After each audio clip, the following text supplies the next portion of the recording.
സുഹൃത്തുക്കളെ, ഈ മരത്തിൻ്റെ അടിവശത്ത് നിലത്തല്ല, നിങ്ങൾക്കൊരു തേനീച്ചക്കൂട് അവിടെ കാണാൻ പറ്റും.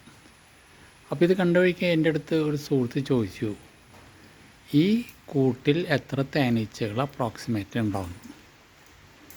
അപ്പോൾ ഞാൻ വെറുതെ പറഞ്ഞു, അതൊരു 10-25,000 തേനീച്ചക്കൂട്. അത് നല്ല വലിപ്പമുണ്ടത്. അപ്പോൾ അദ്ദേഹം എന്നെ വിളിച്ച് ആ കൂടിൻ്റെ അടുത്തേക്ക് കൊണ്ടുപോയി. ഞാൻ നിങ്ങളെ അങ്ങോട്ട് കൊണ്ടുപോവാണ്.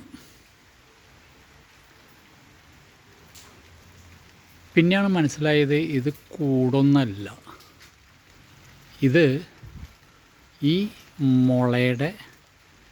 മുള വല്ലാണ്ട് ബ്രാഞ്ച് ചെയ്യുമ്പോൾ അത് കട്ട് ചെയ്ത് കളഞ്ഞ് അതിൻ്റെ ബേസിൽ നിന്ന് വന്നിട്ടുള്ള റൂട്ട് സിസ്റ്റമാണത്. മാത്രമല്ല, ഈ പടർന്ന് പന്തലിച്ച മുളയുടെ അടിഭാഗത്ത് നമ്മൾ നോക്കിയാൽ ഒരൊറ്റ സ്ട്രക്ചറുള്ളൂ.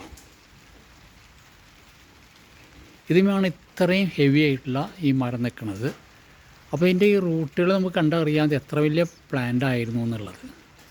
അപ്പോൾ നേച്ചർ എപ്പോഴും അങ്ങനെയാണ് ഓർഗാനിസങ്ങളെ പ്രൊട്ടക്റ്റ് ചെയ്യണത്.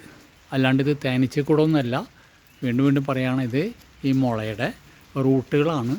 അത് കട്ട് ചെയ്ത് കളയുമ്പോൾ, ബ്രാഞ്ചസ് കട്ട് ചെയ്ത് കളയുമ്പോൾ അവിടെ നിന്ന് വന്നിട്ടുള്ള റൂട്ടുകളാണ്. ഒന്ന് കാണിച്ചത് മാത്രം. നേച്ചറിൻ്റെ ഓരോ ഐഡിയകൾ. നിങ്ങൾക്ക് വീഡിയോ ഇഷ്ടപ്പെട്ടാൽ ലൈക്ക് ചെയ്യുക, കമൻറ്റ് ചെയ്യുക, ഷെയർ ചെയ്യുക, സബ്സ്ക്രൈബ് ചെയ്യുക. മറ്റൊരു ഐറ്റമായിട്ട് നമുക്ക് പിന്നീട് കാണാം.